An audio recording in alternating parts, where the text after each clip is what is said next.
आज हम पढ़ेंगे उत्तर प्रदेश के सामान्य परिचय, जो कि परीक्षा में हमेशा पूछे जाते रहते हैं। हम आज उन प्रश्नों को पढ़ेंगे जो कि जैसे यूपी बीएड का एंट्रेंस का एग्जाम हुआ और टेट हुआ, सीटेट हुआ, सुपर टेट, इस सब के परीक्षाओं में पूछे जाते हैं। तो जैसे उत्तर प्रदेश, तो उत्तर प्रदेश का नाम कब पड़ा? उत्तर प्रदेश का नाम जो है उत्तर प्रदेश 1950 में पड़ा था। इसका गठन जब हुआ था 1950 ईस्वी में 12 जनवरी को, तब जाके उस समय इसका नाम उत्तर प्रदेश पड़ा। लेकिन इसके पूर्व में इसका नाम जो था वो था उत्तर पश्चिम प्रांत। यानी कि परीक्षा में पूछ लेगा कि उत्तर प्रदेश का पूर्व नाम क्या था, तो उत्तर प्रदेश का पूर्व नाम जो था उत्तर पश्चिम प्रांत था। और उसके बाद 1937 में इसका नाम बदलकर संयुक्त प्रांत कर दिया गया। इसका नाम बदल के संयुक्त प्रांत कर दिया गया। और 1950 ईस्वी में उत्तर प्रदेश का नाम जो था वो उत्तर प्रदेश पड़ा। कब पड़ा? ये 12 जनवरी को पड़ा। 12 जनवरी 1950 को उत्तर प्रदेश का नाम उत्तर प्रदेश पड़ा। और पूर्व में इसकी राजधानी जो थी आगरा थी। यानी कि परीक्षा में पूछ लेगा कि उत्तर प्रदेश की पूर्व राजधानी कहाँ स्थित थी, तो उत्तर प्रदेश की जो पूर्व राजधानी थी वो आगरा थी। और वर्तमान राजधानी कहाँ है? तो वर्तमान राजधानी जो है लखनऊ है। वर्तमान राजधानी लखनऊ है। और राज्य का जो उत्तर प्रदेश का पुनर्गठन जो हुआ था, उत्तर प्रदेश राज्य का पुनर्गठन जो हुआ था 1 नवंबर 1956 को हुआ था। 1 नवंबर 1956 को। यानी कि ये भी परीक्षा में पूछा जाता है कि उत्तर प्रदेश का पुनर्गठन कब हुआ था, तो उत्तर प्रदेश का पुनर्गठन 1 नवंबर 1956 को हुआ था। और इसे उत्तर प्रदेश का विभाजन कर दिया गया था। तो उत्तर प्रदेश का विभाजन कब किया गया था? तो उत्तर प्रदेश का विभाजन 9 नवंबर को किया गया था, सन 2000 में। यानी कि सन 2000 में 9 नवंबर को उत्तर प्रदेश का विभाजन किया गया। और इसे जो था, इस उत्तर प्रदेश से 13 जिलों को काटा गया था। 13 जिलों को काट करके तब जाकर के उत्तराखंड राज्य बनाया गया था। उत्तराखंड राज्य बनाया गया था। ये भी परीक्षा में पूछता है कि उत्तर प्रदेश से अलग कौन सा राज्य हुआ है, तो उत्तर प्रदेश से अलग होने वाला राज्य जो है वो उत्तराखंड है। तो उत्तराखंड जो है कब अलग हुआ था? तो ये 9 नवंबर को अलग हुआ था, सन 2000 में। और कितने जिलों को काट के बनाया गया था उत्तराखंड? तो 13 जिलों को काट के बनाया गया था। तो उत्तर प्रदेश का अगर उच्चतम न्यायालय पूछे कि उत्तर प्रदेश का जो उच्च न्यायालय है वो कहाँ है, तो उत्तर प्रदेश का जो उच्च न्यायालय है वो इलाहाबाद है। और उसकी खंडपीठ जो है वो लखनऊ है। उसकी खंडपीठ जो है लखनऊ है। और इस उच्च न्यायालय की, इलाहाबाद उच्च न्यायालय की स्थापना अगर पूछा जाए तो कब हुई थी, तो सन 1866 ईस्वी में। यानी कि जो इलाहाबाद हमारा उच्च न्यायालय है उत्तर प्रदेश का, तो इसकी स्थापना कब हुई थी? तो इसकी स्थापना सन 1866 ईस्वी में हुई थी। और एक सबसे इम्पोर्टेंट प्रश्न है जो कि परीक्षा में हमेशा पूछा जाता है कि उत्तर प्रदेश का राजकीय पुष्प क्या है? उत्तर प्रदेश का राजकीय पुष्प क्या है? उत्तर प्रदेश का राजकीय पुष्प जो है वो पलाश है।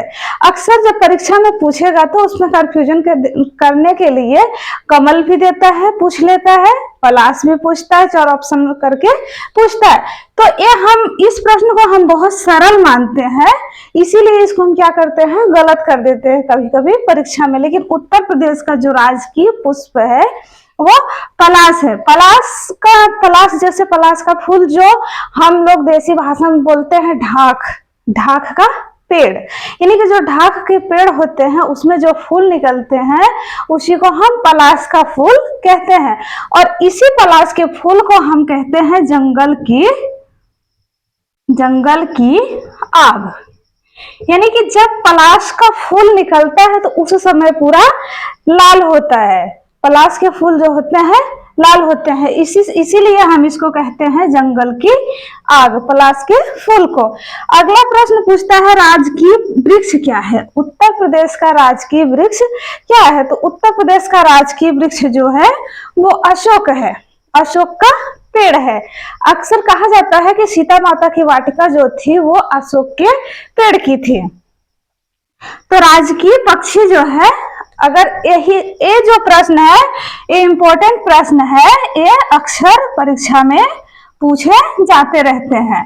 तो राजकीय पक्षी क्या, अभी हाल ही में एक चर्चा में है, जो क्या नाम है, एक सारस है, वो चर्चा में है। तो जो उत्तर प्रदेश का राजकीय पक्षी जो है वो सारस है। अभी हाल ही में उस सारस को पकड़ करके यहाँ जो है कि चिड़ियाघर में रख दिया गया है। राजकीय पशु क्या है, यानी कि पूछा जाता है कि उत्तर प्रदेश का राजकीय पशु क्या है? तो राजकीय पशु जो है उत्तर प्रदेश का बारहसिंघा है। और जो पक्षी है वो सारस है। फूल क्या है? राजकीय पलाश है। वृक्ष क्या है? राजकीय अशोक है। राजकीय और राष्ट्रीय, अक्सर हम प्रश्नों को इसी समय गलत करते हैं उत्तर देने में, जब हमको राजकीय और राष्ट्रीय में कंफ्यूजन होता है। तो राजकीय पशु जो था वो बारहसिंघा। और राजकीय भाषा, उत्तर प्रदेश की राजकीय भाषा क्या है? तो उत्तर प्रदेश की राजकीय भाषा जो है वो दो है। पहला है हिंदी, जो कि 1947 में इसका गठन हुआ था। इसको जो है 14 सितंबर 1947 को राजकीय भाषा घोषित किया गया था। और 1983 में द्वितीय राजकीय भाषा घोषित किया गया। उर्दू को अक्सर परीक्षा में पूछा जाता है कि उर्दू हमारे राज्य की द्वितीय राजकीय भाषा क्या है? तो हमारे राज्य की जो द्वितीय राजकीय भाषा है वो उर्दू है। इसका गठन जो हुआ था, इसको राजकीय भाषा कब घोषित किया गया था? तो 1889 में उर्दू को द्वितीय भाषा के रूप में माना गया था। 1989 में। और हमारी जो हिंदी है इसे 14 सितंबर 1947 को घोषित किया गया था। इसीलिए हम 14 सितंबर को हिंदी दिवस के रूप में मनाते हैं। 14 सितंबर ये भी दिवस अक्सर परीक्षा में पूछा जाता है कि हिंदी दिवस कब मनाया जाता है? तो हिंदी दिवस हमारा जो होता है वो 14 सितंबर को मनाया जाता है। अगला है राजकीय खेल, यानी कि हमारा राजकीय खेल क्या है? अभी राष्ट्रीय खेल और राजकीय खेल, जैसे राष्ट्रीय खेल जब पूछ लेता है तो वो अलग होता है, और राजकीय खेल जो पूछता है तो वो अलग होता है। तो राजकीय खेल में हमारे राजकीय खेल जो है वो हॉकी है। हॉकी राजकीय खेल क्या है? हॉकी है। और राजकीय चिन्ह क्या है? हमारा राजकीय चिन्ह, यानी कि उत्तर प्रदेश का राजकीय चिन्ह क्या है? तो उत्तर प्रदेश का एक वृत्त है, राजकीय चिन्ह में एक वृत्त है, उस वृत्त में एक तीर है और एक धनुष है, दो मछली है। अक्सर परीक्षा में पूछ लेगा तो इसी में कम कर देगा कि जो दो मछली की जगह एक मछली कर देगा और एक तीर का जगह दो तीर का ऑप्शन रख देगा। तो परीक्षा में अक्सर ये प्रश्न पूछे जाते हैं। अगला है विधायिका। हमारे उत्तर प्रदेश की विधायिका कैसी है? तो हमारे उत्तर प्रदेश की विधायिका जो है वो द्विसदनात्मक है, यानी कि द्विसदनीय है।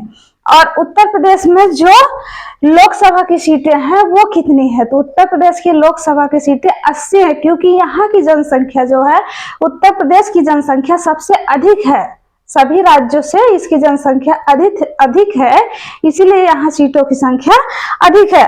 और राज्य की जो सीटें हैं, राजकीय सीटें, वो 31 है। तो ये रहे हमारे मोस्ट इम्पोर्टेंट प्रश्न। अक्सर ये प्रश्न परीक्षा में पूछे ही जाते हैं।